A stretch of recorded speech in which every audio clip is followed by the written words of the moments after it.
and we are live with the Next Journey episode, number 5 with Lydia here. Lydia, why don't you tell us a little bit about yourself, where you work, and that type of thing. I'm Lydia. I work here at Alloy Personal Training, and I've only been here for about 6 weeks now, 6 to 8 weeks, somewhere around that time frame. But I started personal training about 2.5 years ago, and I'm just continuing doing that. Ended up here at Alloy. Right I love on, it. cool. So you are a personal trainer, right? Or trainer. You have a certificate in personal training? Yep. Where'd you get that certificate? I got that through ACE, which is the American Council of Exercise. Right on. There's like, 2, 3, 4 of them that are nationally certified? Yeah, there's a few. I'd say NASM, National Academy of Sports Medicine, and then ACSM is like the really big one, I feel like, lately. Throughout my whole degree, everything was ACSM, which is American College of Sports Medicine. Right on. And Lydia here is, actually, you're going for your master's degree now, right? I am. But before we get there, why don't you tell us a little bit about your education before that, like what your major is and all that kind of stuff. So I just graduated this past May with my bachelor's in exercise science. So the difference between having a degree and a certification is you really just take it deeper into that next step. In your certification, you learn how to personal train. In your degree, you learn more about the science behind the body and how the muscles move and how everything works together. And you just dive in way deeper to that with like exercise guidelines, things like that. Now, was there like a specialty that you kind of focused on while taking that degree? I would say personal training, obviously. Personal training. My last year I actually got really into like the clinical side of things, so I've taken a few classes on like EKGs and cardiac rehab, exercise oncology, so I've worked with cancer patients before too. So I kind of just like got my foot in the door with everything. I've taken some strength and conditioning classes, but for the most part it was all like personal training focused. Right on. So you can go into different aspects of exercise science. What are those different ones? The big 3 I would say are personal training, strength and conditioning, and then cardiopulmonary rehab or exercise oncology, which is like clinical. For the clinical side, a lot of places are wanting a master's lately, whereas bachelor's will be good for like strength and conditioning and personal training. However, with that, you do have to get certifications. Your degree isn't enough.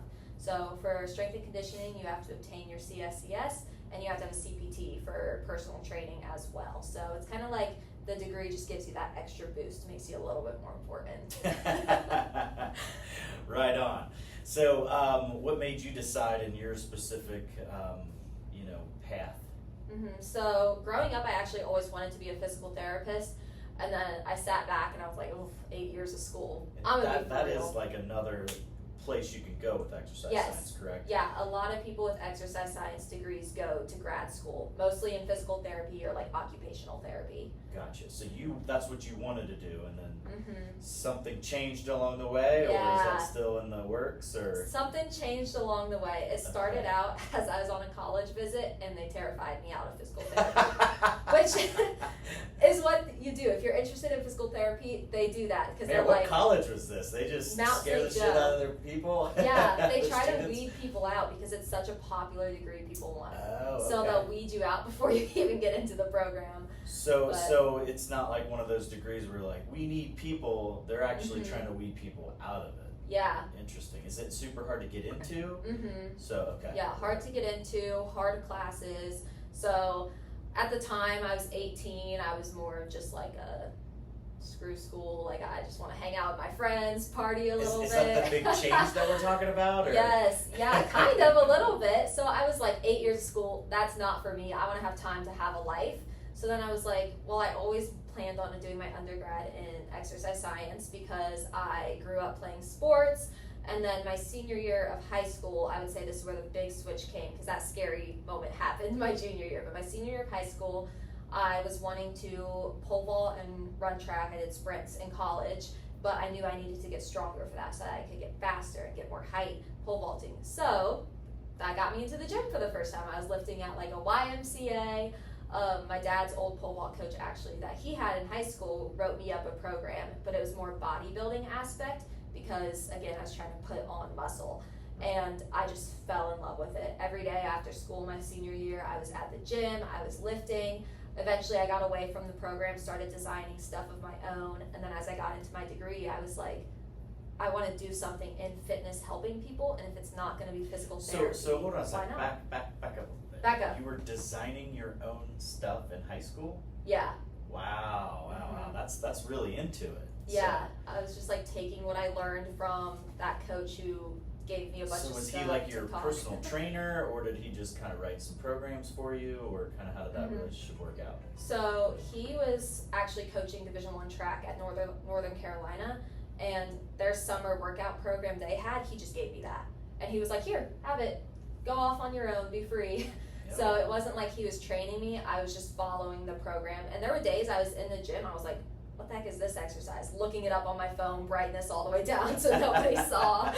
The usual. So, and then I just learned a bunch from that. TikTok, obviously, learning stuff, trying stuff out, seeing what I liked. And from there, I just started like kind of building splits for myself, finding out what I liked, that kind of thing. Gotcha. Very cool. Interesting. So, so fast forward, you go into college, and are you at this point? Are you still thinking about physical therapy, or you're just like, I'm in exercise science, not sure, or how did? At this point, I knew I wanted to be a personal trainer. So I started out at Wittenberg University. I ran track for. That's where my niece went. Yeah. Yeah, cool. I ran track for one semester, and it just wasn't working out. Health issues, things like that. It is a very like top Division III school for track and field, especially women's. Like that year, they like triple crowned. So it was pretty intense. Just wasn't working out for me health wise. So I ended up moving back home for the spring semester. I took a gap semester, and that's when I got my personal training certification, because I was like, I'm not doing anything right now. I know this is what I want to do in my life. Why not? So did you? I'm guessing you started to work through school then. Mm-hmm. Very cool. Yeah, so that first semester, it was like I was still getting my personal training certification, so I worked at a Gold Star Chili to make some extra money. I was 19. I meant as far as like you were working in personal training. When did Yes. you actually start in personal I'm training? getting there. Okay, you're getting there. I mean, I love Yeah. like Skyline person, but Well, I don't like hot being dogs, in chili, or Cincinnati. cheese, so. you don't like Gold Star or Skyline? No. Oh my God. But yeah, anyways, I worked Did you there. grow up in Cincinnati? Yeah. Man, you're like, we're gonna outcast you if you don't like our food. Dude, I know. I've been told that my whole life. All right, But- so go ahead.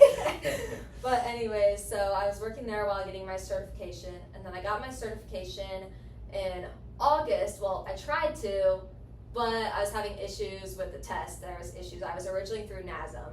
I had issues getting the test taken, and after sitting on hold for like 7 hours, I said screw it. So I ended up not getting that like official document signed certification, but there was a soccer club, TFA, here in Cincinnati, who was looking for someone that was just in their degree to run strength and conditioning camps for ages 6 through 14 with previous soccer experience. So I applied for that, and that's when I really started working in the field, just doing like some sports stuff I had known. And then I took a personal training class at school that semester. That was all through ACE, and then took the test in December, and that's when I officially got certified. And I immediately started like 3 days after I got certified. I was at a small gym called On the Rise. It no longer exists, RIP. But it was in Sharonville, Ohio, and it was just like a perfect like first job. Small gym, you're only gonna have few clients, and they were looking for a female trainer for one specific girl, and I happened to know that girl. So it was like I walked in, and it was like hired on the spot. And the owner of that gym really was like a great mentor to me for like 2 whole years straight before the gym got torn down. He like had my back in everything. He helped me with classes throughout my degree. He really like taught me how to personal train. Oh, that's cool. Yeah. Yeah. That's cool when you have a mentor in anything, and really it goes to show like anything you go into, you need some sort of mentor to get you, out from the book Yes. to real life experience, because there's a lot more that goes into it. 100%. What did you say the biggest difference between like learning stuff in the book and then actually experiencing it, and what you learned from him maybe that was a stark difference? Yeah, it is so different. So I had been like training myself obviously for 2 years at that point, but then I had my certifications, I had some textbook knowledge through my degree, but then I got in person, and it's like, wow, you don't know what you're doing until you actually have to apply it. Because it's not like you can just take somebody else through your own workout routine. What works for one person doesn't work for another. And then he really like got me diving into nutrition. He taught me certain exercises, like that's a things big like that. piece of personal training is individualizing it. Yes. And you can have like a baseline, right, of kind of what works, but you have to be able to go off of that script really and kind of personalize it for each person. And, Right. That's kind of what you guys do at Alloy, isn't it? Yep, Yeah. it is. There's kind of a prescription there, but you kind of go off of that to individualize it for each person, kind of modify the workout or whatever. Yeah. But yeah, and then you get into the nutrition piece of it, which is what, like 80% of the workout probably? I mean, it's a big piece to it. You can't outwork a bad diet, right? No, you cannot. Yeah. So moving on from there, it closed down, and then where'd you go after that? So after that, I ended up here. So I was also at Orange Theory for a while, but I ended up leaving. So that got my foot in the door for group fitness. So it was like right at the same time, I was like, dang, like I'm unemployed. But it was also when I needed to complete my senior year internship for college. So this past spring, I was actually over at UC Health, and I was working in that cardiopulmonary rehab and exercise oncology. So I got my foot in the door on that clinical side as well. I kind of took a little gap from personal training because I was also just very burnt out. Throughout college, I often like joke around. I'm like, my life was a dumbbell. Like at the time, I was living in the gym for my own workouts because I was considering competing. I was working competing in bodybuilding. Yeah. Oh, right on. Yeah, and then like I was working 2 to 3 different jobs throughout college in the personal training field. My degree was like exercise science, so I was like, my life was a dumbbell. And I was just starting to get burnt out. You pretty much just immersed yourself in personal training and exercise science. Like that was just every waking moment. You probably dreamt about it. Oh, 100%. Probably like woke up in the middle of the night like yeah, my clients were do a better lunch. Yeah. My clients would show up in my dreams. I'm like, what are you doing here? Like, but yeah, crazy. so I took a break from training, got my internship done, and then I started applying because I was like, dang, I had my break. Like that made me realize how much I missed it. Saw Alloy pop up on Indeed, applied. The second Scott called me, it was like I felt like I aligned with like everything here. The second Scott called you. Yeah, the second you called me, because I was I thought you meant there was another Scott. No. Like two different people named Scott, because it's not a very like common name really. No, I felt like the conversation when you first called me just like flowed good. It was everything I was looking for and somewhere to go. And then when I came in and like I saw really what you guys do, I was like, oh yeah, like I want to be here. And cool. I've loved it ever since. What's your favorite part about working for Alloy Personal Training? Well, always the members, like the clients, the people you get to work with, like once you really get to know them. And also here, I feel like because it is an older population, they really are trying to like get like in on their health. So they'll ask those deeper questions. Whereas sometimes in the past, I've had people who are like, just give me something, like I don't want to think about it, just like throw my weight on there and tell me how many to do. Like they don't get deep into it. A lot of people here do, and I feel like I've really been able to apply the knowledge I got from my degree. So I feel like I'm using my degree. That's good. Yeah, and I've really been able to give people like valuable answers to things. It's one of those places where, you know, it's all like-minded individuals that are all around the same age and stuff like that. So it's kind of cool from that aspect. But I believe people choose a gym or a personal training place to go for different reasons. And I feel like, they come here, go to Alloy at one of the 2 locations for, either they're just trying to get to their goals, right? Yeah. That's the main concern. Okay, this place can do that. And they come in there for that. And they may not think, hey, I'm gonna stay for 2 or 3 months or a year or whatever that is, right? They may or may not have that goal, but they stay because of the people. Oh, 100%. The other people, meaning in the gym, the other members, and then also the trainers like you who build that relationship. And it just creates like a community of all these like-minded people who are all kind of in the same kind of category a little bit.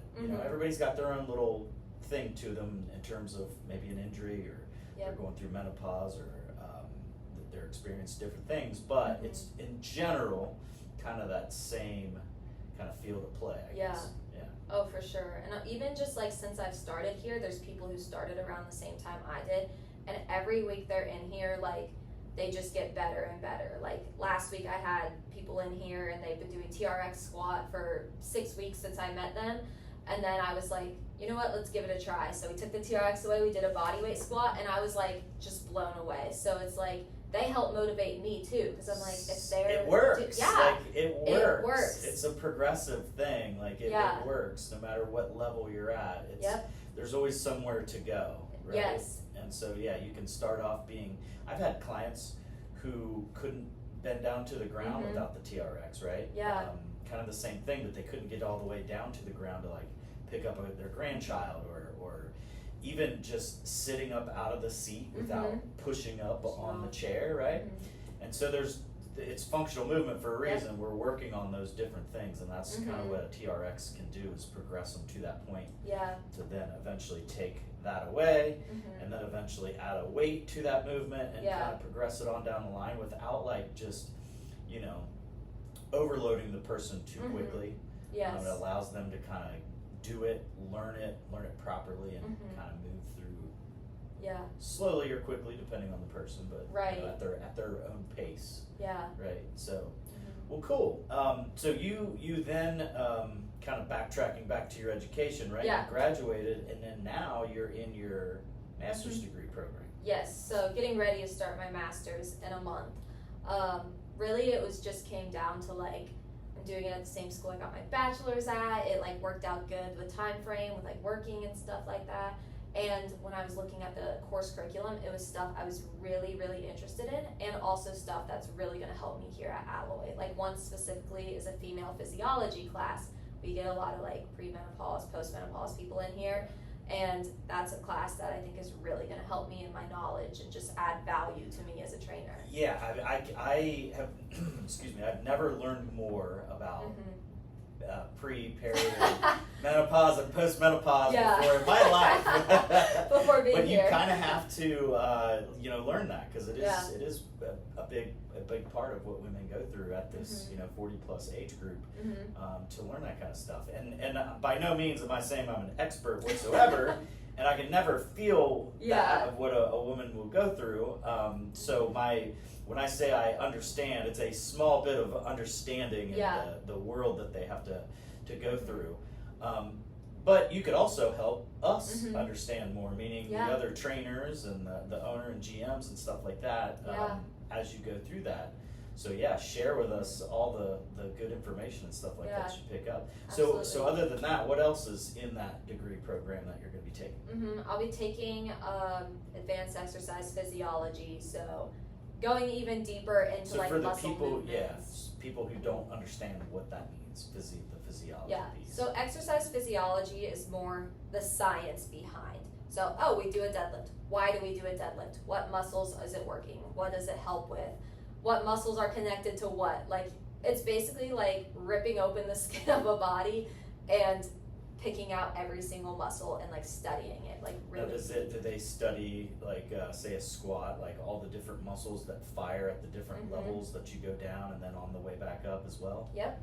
Wow, okay, cool. Yeah, so really just going deeper into that. And then I'm also taking a few classes like in personal training that are just like coaching cues. I'm doing like a health and wellness class, or health coaching class, things like that are just And not health offered. coaching is like teaching nutrition and diet, or what? Okay. So that's like kind of nutrition, diet, a little bit of like mental aspect of things, just like overall health.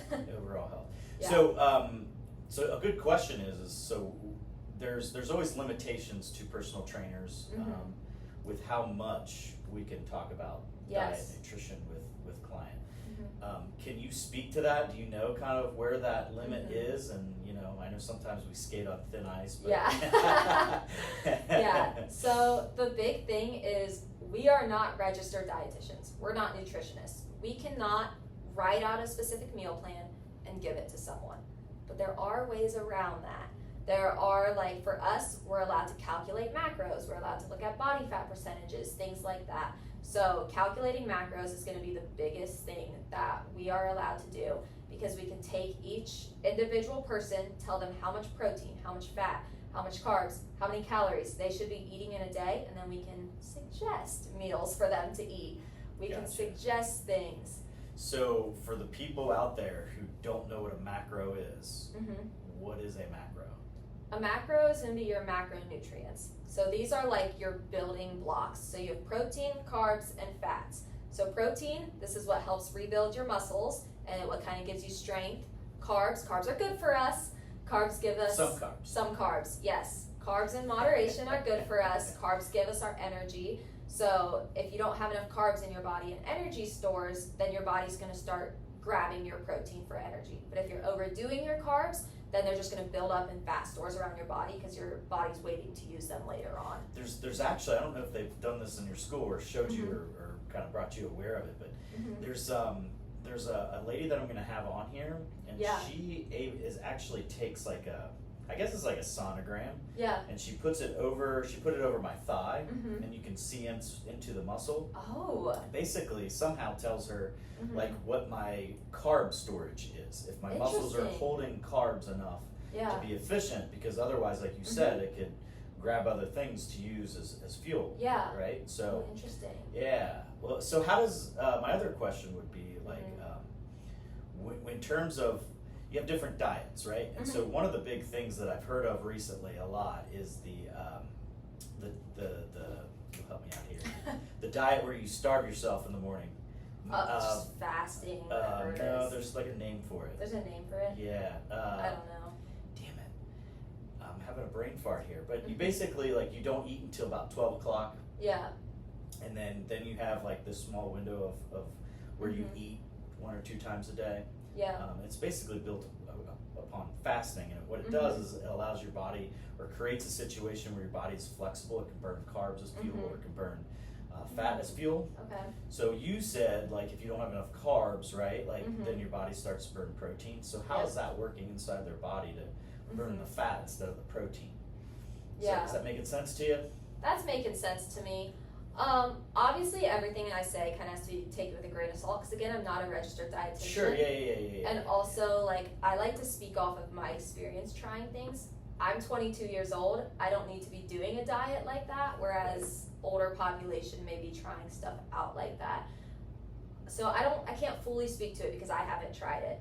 But if your body is getting enough fuel in that short time frame that you're eating, then I could see why people think it's effective, or maybe it's like a placebo thing, makes them feel it's effective. But essentially, ketosis, that's what they're trying. Yes. The ketone diet. Okay. Yeah. But if you're eating 2,000 calories within 4 hours, why can't you eat 2,000 calories within, say, 12 to 15 hours? Right. You know, and then it's more spaced out. Then we don't have people coming in to train fasted, because your body needs that fuel. If you haven't eaten for 12 hours and you come in to lift, your body likely is out of carb stores to use for fuel. So that's where it's going to start attacking that muscle, pulling away at that muscle. And that's also kind of what happens too when you do too much cardio, right? So you have a high intensity HIIT class, or one of those boxing classes, or even maybe, I don't want to pick on specific brand names, but where you go into a class for an hour, and you might pick up a weight, but that's not weight training. It's usually 5-10 pounds or so. Yep. And you're just constantly going, right? High energy, mostly cardio. It's called HIIT, high intensity. Yeah. And that's kind of what happens, right? You go into that stage where you're burning off that muscle, right? Yeah. So we're trying to build your muscle to give you sustainability in the amount of food that you're eating and stuff like that. Yeah. So, well, cool. So one of the things that you had mentioned to me of things that you're interested in is more of the mental health aspect of personal training, and that could go several different ways, right? Yeah. There's a couple different pieces to that. There is the piece of I don't like to use the word manipulation, but there's a psychological. Yes. It's like meaning There's how people are motivated, and like motivating them, and how does that person work, and how can I get this person to do what I want inside the gym, right? Yeah. So there's that piece of it. Then there's the mental health aspect of it, where it's more of like I would say maybe internal like self-belief, confidence, and things like that. So kind of expand on that and kind of what your interests are on that piece of it. Yeah, so everything I do as a trainer, I take from my own experience. So, for example, if I absolutely hate doing something and I haven't found something effective, why would I make somebody else do it? You know? Because I was like in the gym. Because we like to torture people. Yes, we do. It's our favorite word here, torture. We get all these torture devices and we make them do all this stuff. We don't do it ourselves. We just want other people to do it so we can watch them and laugh about it later. Yeah, as someone said to me today, famous last words before we start. So when it comes to like me as a trainer, I really try to like also take people's like mental state into account. So I'm like, are you doing a workout that you hate? Because if you are, you may start to associate hate with the gym. I don't want that. I want you to come in here. I want you to be excited. I want you to feel motivated. That's an interesting, kind of point of view that I've never really thought of it from that particular, piece of it. You always want to make something happy so people want to come back, but you kind of put it a little bit differently. Say that again. So if somebody is doing a workout that they hate, and then they're going to start associating hate with working out. And you want them to associate like happiness and fun and excitement and want to come and back. Want to be here. Yeah, so I also, like I said, for me, the gym has helped me in so many aspects mentally. So when I think back to like how it's helped me, I try to also like remind people of that too.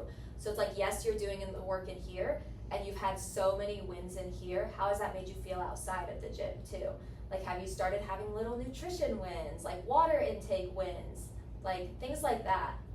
I think that's a good way of looking at it, because a lot of people, they don't look at the nutrition piece like that. Yeah. Right? They're like, oh no, I got to give up pizza. Oh no, I can't eat, chocolate or different things like that. But it's all about the way that you go into it, and the way you're thinking of it, right? Like it can be a positive thing too, and you have to associate those better foods, not necessarily with taste all the time. You might not like it or love it, but with how it makes you feel. And sometimes I think that's hard for people because it does take a little bit of time. Like you're not just gonna go and eat a tomato, right? And then all of a sudden you feel better the rest of the day. Right. Like you have to eat well for a while, a couple of weeks to really start to really feel that. It's kind of like I do IV therapy where where they put the water in and there's vitamins and all that kind of stuff. And I've had people say, well, I did that, I tried that, but it didn't make me feel any different. It's like, well, did you do it just once, or did you do it like for a couple of months to like really get it in your system and get going? Right. And usually the answer is no, I just did it once and whatever. I feel rejuvenated from it, and I feel great, and I feel like I have more energy afterwards and more mental clarity, but eating is the same thing. And I think it also goes the other way too. Like if I've been eating well for a while and then I start eating like crap, not only do I feel worse, actually more instantly than eating the healthy way, going that way. I feel more like crap instantly. I feel more brain fog more quickly, more rapidly. And there's different stomach issues that kind of pop up, like acid reflux and stuff like that, or having to take Tums in the middle of the night, or you're waking up because your stomach hurts. Like that's from eating terrible crap, right? Or something that there might be a medical issue, or there's a certain type of food you're just not supposed to eat. But so interesting. Okay, so kind of going on that. How else has it kind of affected you, or noticed that the mental aspect has affected you? For me, when I'm in the gym, and like when I started getting in the gym, I used to tell people all the time, I was like, it's like you're climbing a staircase. That first step is just walking through the door. You're in the gym, and I think this is the stage. It's kind of like you made a good point. Like people do things one time and they expect change. So it's like those first few weeks in the gym are hard. Like you're not seeing much change. You're doing all this work, but you're like, where are the results? And then maybe a few weeks later, you take that second step. You start to see the results, and you're like, holy crap, like I can do this. So then you start thinking about ways outside of the gym to get those results. And that could be eating cleaner, meal prepping, eating healthier, drinking more water. And then you start taking all these steps to get to the top of the staircase, and it almost has like in your mind, you're like, I just did that, I just got to the top of the staircase, and you're like, how in other aspects can I get to the top of the staircase? Yeah, I think for a lot of people, it starts with having like I guess I would call it like reasonable expectations, Yeah. right? Like if you're expecting that you're gonna hit your like some results and you're gonna learn how to work out and you're gonna eat right within a month, Yeah. you're out of your mind. Yep. Like you're crazy. Like 100%. you can't go in with that because you're gonna be let down. You're like, oh, well, this doesn't work. Yeah. Okay, well, you must be the only person in the world that it doesn't work for. You Yeah. defy science, right? Yep. Like, no, it does work. You just have to trust the process. Give it time. Yes. I've had clients that they come to 4 sessions and they're like, oh, this isn't working. It's not my jam. It's Yeah. you know, it's this or it's that. This is something you gotta like to do. No, it's not. Yeah. The greatest things in life come from getting outside of your box. Yep. So if you never change what you're doing and you never change out of doing what you've done to get you to this point, Yeah. you're never gonna like it and you're never gonna change. Yes. It is different. It is something you've not done your entire life or for many years or however long it's been where you've kind of gotten into a shape where you need some help. That's okay, but you have to change that. Yep. You have to make some changes. Sometimes changes that are gonna last forever, and sometimes changes that just, at least for a small period of time, to get you to a certain level Yeah. where you can reincorporate some of those things or back off a little bit. So Yeah, and it really is just like bleeds into everything you do in life. Once, like for me specifically, I climbed that staircase of my fitness journey, I started climbing other staircases. For me, I'm going to get my master's, like in my education. If you would have asked me 2 years ago, I would have said, heck no, like I can't do that, it's too hard. But then I was really got an I can do that attitude from being in the gym and like making changes, and like on the personal training aspect of things, as a trainer, I come in here and almost every day of the week and I see like people really just driving to see those changes, and they're making small wins, and I see them making small wins, and it's like one of my favorite things in the world, because I'm like, wow, they are in here with much more things going on than I have at 22, and they're making the changes, and it really motivates me as well, because I'm like, wow, I'm seeing them do it, I can do that too. yeah, you have to celebrate the small wins, right? Like people, I think instinctually, they look at the negative things or the failures and they get real down about themselves, and that's why you have to celebrate those small wins. Those small wins add up to something big over time, right? And so you can, they transfer into what you do at home and at work. If you feel more energy, you have a little bit more energy to put into your spouse, your kids, things like that. If you have more energy at work, you have more time to put into your job, into your coworkers, and to people around you, right? Yeah. And so it makes all those relationships better instead of having kind of a piss poor attitude or a cranky attitude or I'm tired and I don't feel like doing this attitude, right? Right. So, and that's just one place. Like, how much more active can people be, excuse me, outside of the gym and enjoy it, you know, versus just being in the house all the time, or something that you really want to do, but you're just afraid to do it because you don't feel like you're strong enough. Maybe that's just simple as going on a hike, or maybe it's like, I don't want to try something new like pickleball or golf or something because I don't want to be embarrassed and not be able to walk the whole course, or I'm not going to be agile enough or mobile enough to be able to do these things. And then you gain the confidence and you're like, okay, well, I'm going to try it. Maybe with nobody looking, but I'm going to try it. And then that little thing adds confidence, right? You do it, and then you can actually see, okay, I maybe didn't get all the way to what I thought I wanted to, or my goal was, but I actually tried it and did it. And now I have a little bit more confidence to try it again the next time as I become more strong in the gym and stuff like that. So, cool. Any other ways that that mental aspect has kind of changed who you are? I think just like mental health in general. Like, I am very open with like people I work with about it, because I'll have people come in and say to me like, I'm having a bad day, like I'm just so anxious today. Growing up throughout high school, I would probably miss 40 to 50 days of school a year because I was so anxious I couldn't get out of bed. No way. Yeah, I like You don't cross me as that type of person at all. I would have never guessed that. Yeah. You're Yeah. very like bubbly and outgoing. Yes. At least when I've talked to you. Yeah, and before college and high school, and even those first 2 years, I was more so that like shy kid in the corner. Like I didn't really stand up for myself, that kind of thing. But the more confidence I built through showing myself I can do things in the gym, it just kind of bled into my personality. Like obviously I started training as a trainer, you have to be outgoing, but it was like, people who know me, I don't take crap from no one. And she doesn't, believe me. I get it when I walk through the gym. She's always giving me crap. And then there's been a couple times where she texts me. She's like, "Hey, I'm sorry. Was that okay that I said that?" I'm like, "Yeah, no, I got big shoulders. I can handle it." Like I thought it was hilarious because Yes. I give all you guys a lot of crap, just in jest and joking around, but. You're one of the only ones that gives it back. You and Jessica definitely give it back to me, probably more than I dish it out. Yeah. So I think it's funny, and it makes it, you know, a fun environment and stuff like that. Yeah. And I think there's even a couple of members that I get to do that back and forth with, and I absolutely love it. Yeah, and I would say like for me, I wasn't always that person, but I gained so much confidence in the gym that it's almost like I just became this confident person. My anxiety started to get better. I was like, when I left college track, I was like, my whole life I had been an athlete. I was having an identity crisis. I was like, if not athlete, what am I? Who am I?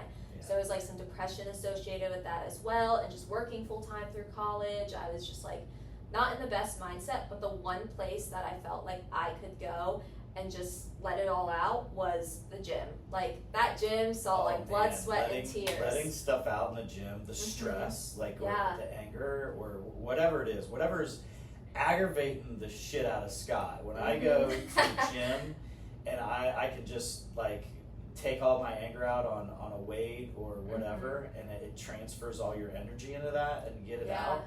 I feel so much better, and I think with so much more clarity afterwards. Yes. That like sometimes I can, you know, solve an issue or think about it differently than I was before. But I feel like that's the greatest outlet. If I didn't have that, I'd probably, you know, be like a crazy postman and go shoot some dogs or something. No, I'm kidding. But like that's crazy. But like seriously, it helps in other ways too. Like you feel a little bit. Say it's not like anger or stress. Maybe it's just like feeling depressed and stuff like that. And we live in Cincinnati, right? And so we have a thing called a real thing. It is a real thing, seasonal depression. It's just so dark and stuff like that. And I'm not you know, a person that's got it really, really bad, but I definitely get it from time to time in the winter time. It just it sucks. And I also feel like in the winter time I feed off of other people's energy. So I don't get that as much as in the summertime when you're out and about and, you know, out around people. Yeah. And so you can suffer a little bit more from that, whereas the gym not only helps from the social aspect of it, but it also helps with just, you know, probably I'm assuming all the different chemicals that are released to fight off of that seasonal depression. Yeah. Those endorphins and serotonin, they are strong, happy chemicals. I love them, I want more. Yes, and the social aspect, like you said, you really will meet the best people in the gym because you're meeting like-minded people. I met my boyfriend in my gym. Like, oh, that's cool. Yeah, we didn't speak for 2 years, but we met in the gym, and now we're just like two like-minded people who came together.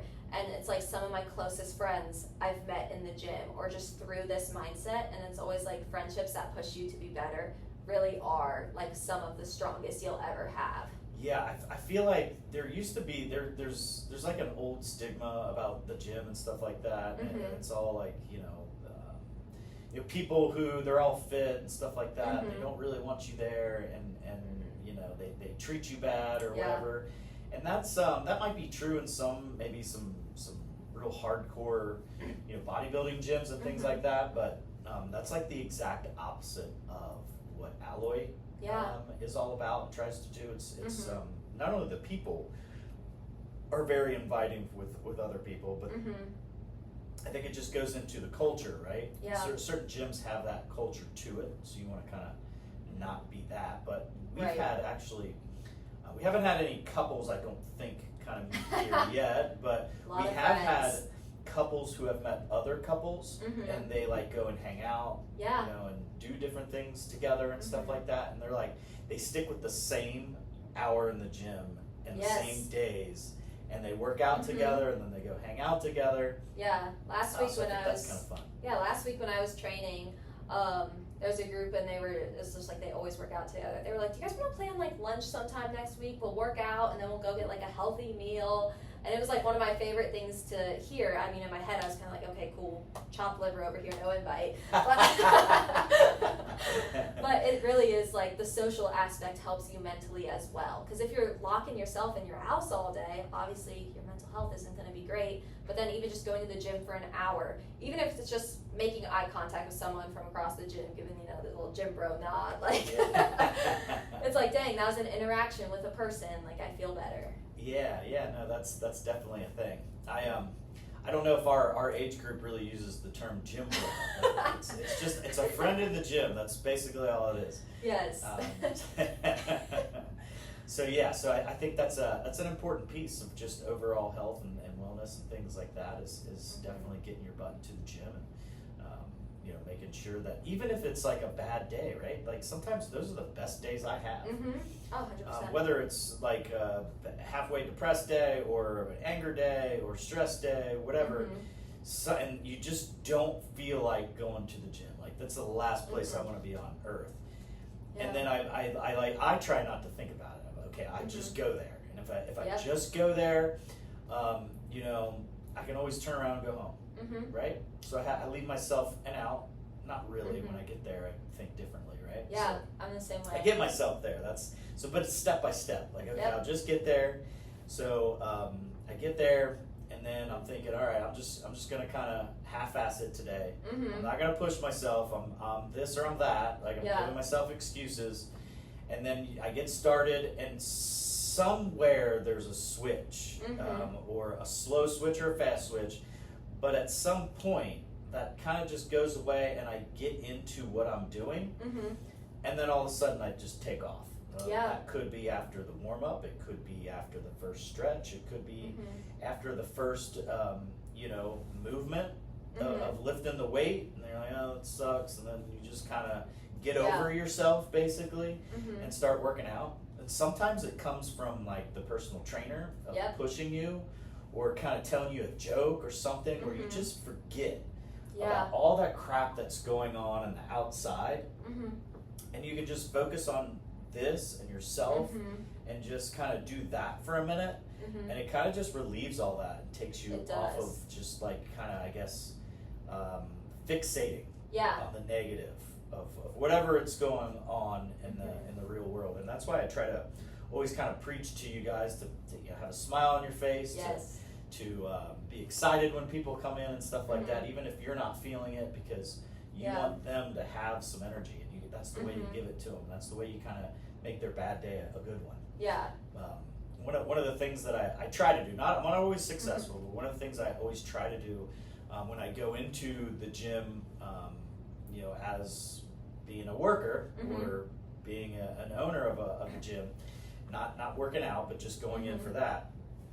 I learned this from my cousin, who Mhm. is a magician. And so I guess what he used to do before he would go out on stage is he had a mirror. Mm-hmm. And he would go right in front of that mirror right before he'd walk on, and he'd Mhm. have whatever his face was, the Yeah. little eye, the eyebrow, right, or whatever it Squinty was, eye. like that. His face with a smile, right. And so whatever it was, that was his moment, right. To Yeah. get me out of my personal life, whatever bad is going on, and Mhm. I'm here to put on a show, Yeah. right. I'm here to put on a magic show. Mm-hmm. And he would walk out there like that with that smile or whatever his face Mhm. was that he'd like to put on and create that show for people. Yeah. And that is the same thing that I try to preach to you guys. Is Mm-hmm. This is a show. No different than Disney and all that. It's a show. It is. And I literally do sometimes I will look in the mirror because I can feel it. So Mhm. there's sometimes I know I have like that resting bitch face. Yeah. Right? Because I'm thinking about like, crap that's going on or whatever and just Yeah. not in a great mood. And so I do that. It actually makes me feel better It does. to do that. Mhm. And then it helps me get that face ready to come and Mhm. then talk to people and lift them up. And when I see Yeah. them lift up and I see them smile, I feed Mhm. off of that, and then it makes my day better. Yeah. So, and that's what I would love for everybody in the gym industry to do. Yeah. But specifically my gyms and my people. Yeah. And that's also why I joke around a lot. Like if you notice when I come in, I'm very rarely serious. Yeah. It's always messing around and joking around with you guys and with the members, because if I bring you up, you give a better show to the members who are coming in. Yep. Work better with them, and if you're doing that, then the members have a smile on their face. And if I'm doing it to both, then everybody is happier, and it helps me as well. So like the mental aspect of it, like there's so many different levels to it. There is. It's a crazy amount of different levels and aspects of that. Is there anything else that you can think of in terms of mental or psychology that kind of gets tied into training? Yeah. Well, I think you covered a lot of it with what you just said, with like from the trainer's aspect, like not speaking me in the gym on my own fitness journey, but me as a trainer.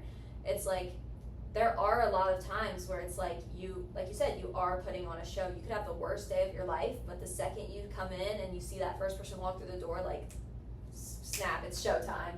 And it's like a fake it till you make it thing, but also that puts me in a better mood. Because like I'm faking my good mood, and then all of a sudden I'm in a good mood. And whenever I'm training, I always leave happier than I came in. Even though, and that's like one of the things I really love about training. So it's you're such a passion. You sound like a lot like me. Like you feed off of other people. I mean, I think it works both ways. There was a saying that I always, one of my old mentors always used to say. His name's Matt. But Matt always used to say, "Misery loves company." Right? And so you have the most miserable people on earth, and they like to spread doubt in other people. They like to, because they're miserable, they want other people to be miserable, so they can go off into the sunset and be miserable together. Right? I think the same thing works, and I think it's even more powerful if done right and all the time, but it's hard to do. Because it's almost like having a good attitude and putting that amount of energy into it is harder than being negative. Being negative is so easy. It's such a cop out of your energy, right? It's like I'm not going to try, so I'm just going to be negative, right? So that's easy to do. But doing it the opposite, you have to actually put energy in it, and you actually get something positive out of it. I'm not sure of any times where I've been negative about something and gotten something positive out of that negativity. It's true. And whether I'm interacting with people or I've got a task that I'm trying to do, and in fact, with doing tasks or whatever, if I've got a bad attitude, it might end up broken. Especially like IKEA furniture or something where it's just pissing you off because it's not going the way that the directions say, and like, right? Like, all right, I got this hammer, and just smash it. And then the whole thing breaks. And then I'm back to square one again. I got to take it back and say I opened the box this way. Exactly. Right, but like it takes less. It takes more energy to put that positive energy into it, but you get it back, and then it kind of snowballs. In the right direction. I was like, I feel like I'm at a point in my life where all the advice I've given to any clients, I'm really starting to take in internally. And my biggest advice I would give was 10-minute rule. Like I would have clients text me sometimes. Is this where you drop something on the floor and then you eat it within 10 minutes? No, that's the 5-second rule. If you're eating something within 10 minutes, you're dirty. I'm just kidding. But I created this thing called the 10-minute rule. So if I had a client text me like, hey, I'm not feeling it today, I would say, come in, give me 10 minutes. You don't have to pay for these 10 minutes, but give me 10 minutes. If you feel good by the end of the 10 minutes and you want to stay, we're continuing. If you feel like you want to walk out that door after 10 minutes, walk out that door. And I have never once had someone walk out that door. So I kind of do the same thing as a trainer now. I'm like, the days that I really just don't want to be here, I'm not feeling it, I said, I'm like, give members 10 minutes to put me in a better mood. And obviously that's a little bit different because I can't just walk out the door. But typically I'm like, just give it 10 minutes. By the end of that 10 minutes, I'm in a better mood. That's a really good mind trick, right? Like it kind of plays off. That's basically what I'm doing when I don't want to go to the gym or I don't want to do something, and I kind of force myself to go or like, not think about it. I'm like, I'm going to go there and give it a certain amount of time, right? I can always leave, but you're putting you're calling it something and putting a time frame on it, and it becomes like a little goal. And so then you're saying 10 minutes. That's actually a really good Mhm. kind of mind trick to get people to Yeah. make sure they come. I also took So psychology. if you're feeling like you don't want to come to your session that you have set up Mm-hmm. at Alloy or somewhere else with a personal trainer, give yourself the 10-minute rule. Mhm. I love that. Yeah, I also took psychology in my degree. That was something we were required to take, so. Oh, very cool, Mhm. very cool. Well, there's probably like a whole podcast that we could do on just that piece of it. But we Probably, won't. yeah. But cool, very cool. Is there anything else that you would like members or anybody that watches to know or to take away from Mhm. the mental health type of stuff? Yeah, so kind of goes along with physical health too. A few of our members know this about me, but I struggle with my own like physical health things as well. Growing up, I had POTS, which is the thing that people pass out from. Heart rate goes up. I still get the really fast, rapid heart rate. If I am doing a leg day, I'll let my heart rate come down to like 110. The second I stand up again, I'm back up at 180. And then I also have vocal cord dysfunction. So when I get really out of breath, typically your vocal cords open up to allow more oxygen. Mine actually close. So although I may only be 22, I do have physical aspects that I'm dealing with. That being in the gym has helped immensely because I'm learning how to deal with them.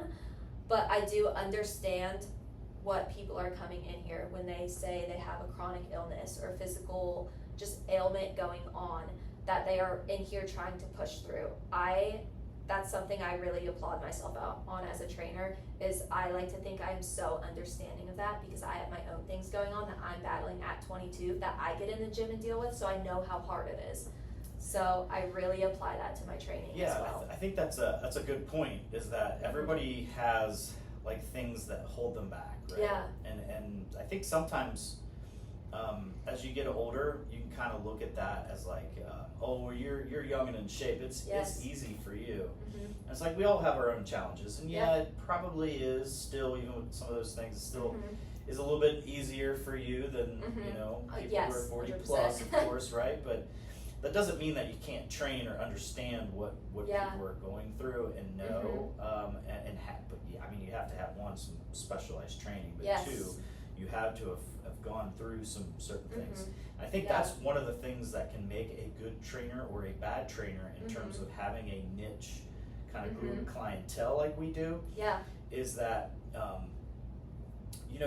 just the knowledge and understanding of what a 40-plus-year-old can go through. Different things. Like, never in my life have I been more sore in different areas than I am now. And I'm fortunate because of some genetics and some of just me, for the most part in my life, always sticking to the gym. Now there's been periods of time of a year or two where you fall out of it, and my health was terrible. But overall, over the whole lifespan, it's mostly been staying in a somewhat healthy mind frame and in the gym and stuff like that. So I've built that base up. And so yes, I'm a little bit more fortunate, but that doesn't mean that I don't have those things or I can't understand what other people go through. And so I try in our trainings and stuff that we always have every week. We have a training. Me and Christian, or me, Christian and Jess, or me and Jess, or just them two, we do a half hour to an hour of just training and just go over different things. And that could be how to motivate, what people this age go through, all kinds of different aspects to help them understand how to train this specific clientele. And so all of our people are certified, and they're all specifically trained through the Alloy program, but also by us every single week on kind of how to dial that in specifically for the age group. And I think that's so much better, because if you go to any other place, and let's just say ABC Gym, and they have a personal trainer who's 22 years old, they don't necessarily have that. They go from training a 16-year-old to a 40-year-old to a 60-year-old and back to a 30-year-old with wildly different goals. Our goals, although some have some pretty lofty ones or unlofty ones, they're all generally the same within Yeah. the same kind of area or kind of format, right? Or arena, I guess I should say. They're all kind of in the same arena. I don't have anybody who's 50 and wanting to be, a bodybuilder. Right. So the point that I'm trying to make is that trainer who may or may not be 22 or whatever, what have you, he doesn't have specified training, and he's training all over the place. Yeah. Right? On different people. And that sounds like it might be good, but when you do the same group of people over and over again, and you know all the type of ailments and stuff like that, and the elbow injuries, the wrist injuries, the shoulder injuries, it's easier to be able to have on the top of your mind to work around that Get good at it. than it is if you're just usually working with people who are ultimately healthy all the time. Yeah. It's a very different aspect that you have to kind of pay attention to, different cues you have to look at, different ways they're gonna kind of lift that weight where it might look a little strange, but because they have an issue, that's the way they're gonna lift it. Like you have to know that type of stuff. So I think there's that big piece of it that kind of separates Alloy, I think, from a lot of the other gyms. Yes. And personal trainers around the area. Yeah, and having our niche, I think what we're really good at here is we get people out of their own way. We get people out of their own head, because they come in and they're like, okay, 1, 2, 3, 4 other people in this room are need things similar to me. And also as trainers, I would say my first week I started out here, there were times I had to think 1 second, let me think of a modification. Now it's just 6 to 8 weeks later, it's just boom. Yeah, and I could know my clientele, so I look at who's coming in, I see who's coming in, I look at the exercise, I'm okay, they can't do that. I don't even point out the TV. I just tell them, you're doing this. Yeah. That way they don't feel like they're having them mod down or things like that. Right. Yeah, I think anybody who gets real into one specific niche is going to be better at training that type of person, right? So if you train bodybuilders, that's all you do all day, you're going to be much better at training bodybuilders than if you train a whole array of different people. Yeah. Because it's what you focus on, and you learn different things that specifically bodybuilders need. Yeah. Same thing with 40 plus, same thing with sports athletes. Think about trying to train athletes, at a high level athletes, and then go and train a 50-year-old. You're going to try to somewhat train that 50-year-old the same way, and they're going to be like, dude, you're insane. There's no way I can keep up with that. You have to modify it way down, right? Oh, yeah. And so I've had a couple of people that, they don't trend well with that when they come from something like that. And it takes a little bit of time to kind of train them, and then the light bulb ends up going off. Yeah. But that's a lot of training that gets you to that point to be able to make that transition, I guess. Yeah. So, Right. And here I feel as trainers we really try to be a friend to our members as well. It's honestly, sometimes y'all tell me too much. Sometimes I hear things I don't need to be hearing about, but it just really goes to show we make our members feel comfortable. That is the gym industry in a nutshell. Yes. So I've worked at big box gyms when I was younger, and they say the wildest things to me.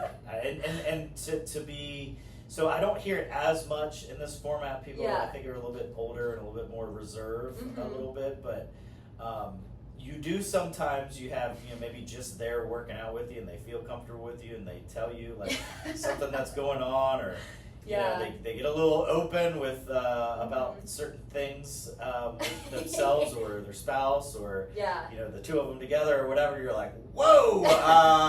Could have gone without hearing that one, but all right.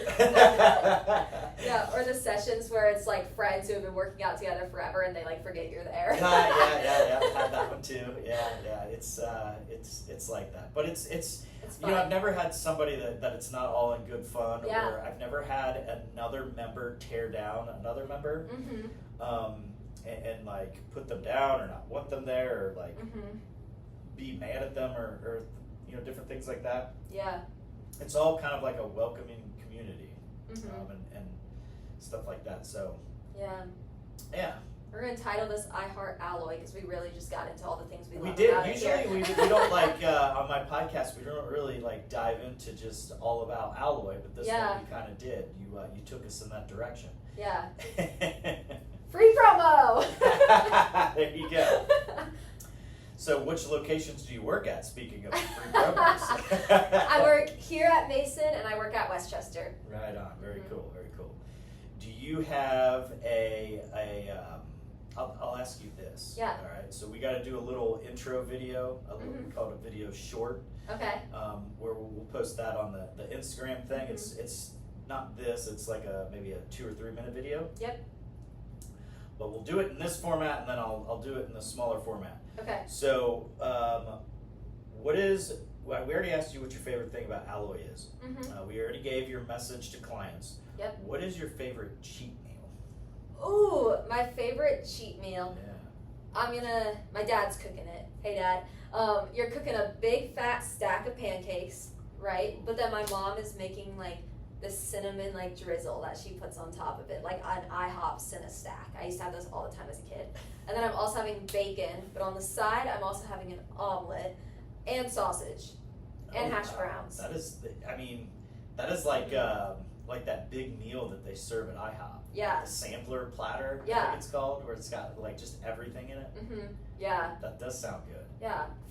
When food's in front of me, I can put it down. You can Yeah. Oh, yeah. I've never been like a really big eater, but there's certain things that I will mow on, and so bacon is one of those things. I used to go to this place called Vonderhaar's, so they get a free plug.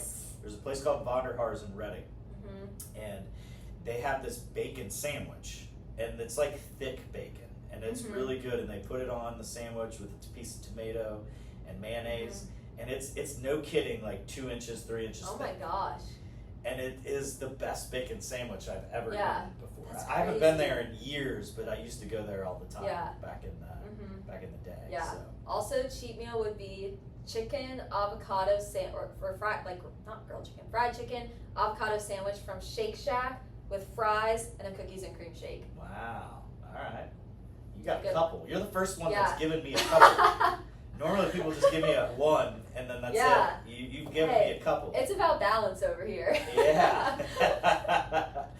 I think everybody knows mine. With bacon? It's not bacon, but yeah. What is it? chocolate.